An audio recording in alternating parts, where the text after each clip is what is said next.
Jim Quinn de Nicolas Atané et Marco Nguyen, avec notamment dans les voix, en tout cas la voix que je connais le mieux, Shirley Soignon, qui est une humoriste française assez drôle.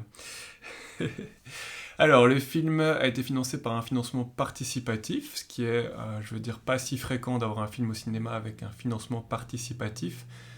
Et il y a une grosse communauté derrière, parce qu'apparemment ce sont, je pense, des youtubeurs qui ont décidé de passer au cinéma et qui ont donc déjà un gros public.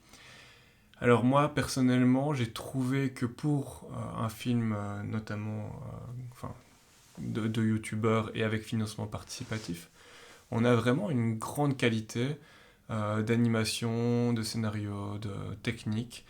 Donc vraiment, on sent qu'ils avaient soit les compétences de base, ou soit qu'ils ont su s'entourer, ce qui n'est pas si fréquent dans ce genre de cas-là. Alors le film lui-même, il parle, allez, comment dire, il parle d'homosexualité et il parle aux homosexuels, aux gays.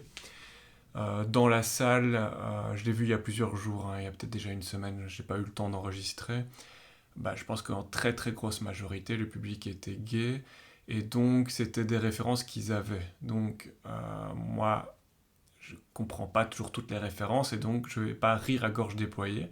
J'ai trouvé le film vraiment sympathique, et on a beaucoup souri, enfin j'étais allé voir avec mon frère. On a vraiment plutôt bien aimé le film, mais c'est sûr qu'on n'avait pas du tout les mêmes rires parce que le reste de la salle. Le reste de la salle riait vraiment à gorge déployée.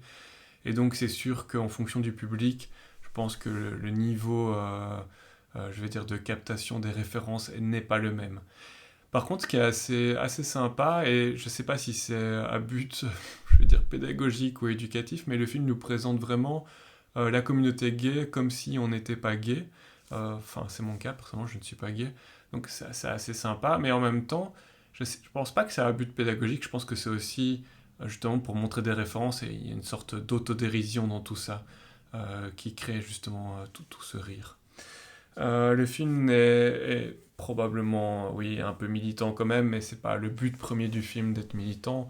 Et donc il y a des références comme, je vais dire, Christine Boutin, une ancienne femme politique française, que tout le monde comprendra sans avoir besoin de les dire. Euh, le film se moque un peu des hétéros, dans le sens où le personnage principal a une maladie qui s'appelle l'hétérose, donc voilà, il y a le personnage qui représente Christine Boutin a envoyé un virus pour rendre tous les homosexuels hétéros, parce qu'elle ne voulait pas que son fils soit homo. Et voilà, c'est un peu con, on va dire, c'est un peu simple, mais vraiment, ça n'a pas non plus de grandes prétentions, à part faire rire, passer du bon moment et avoir un peu de réflexion. Je sais pas ce que je voulais dire d'autre.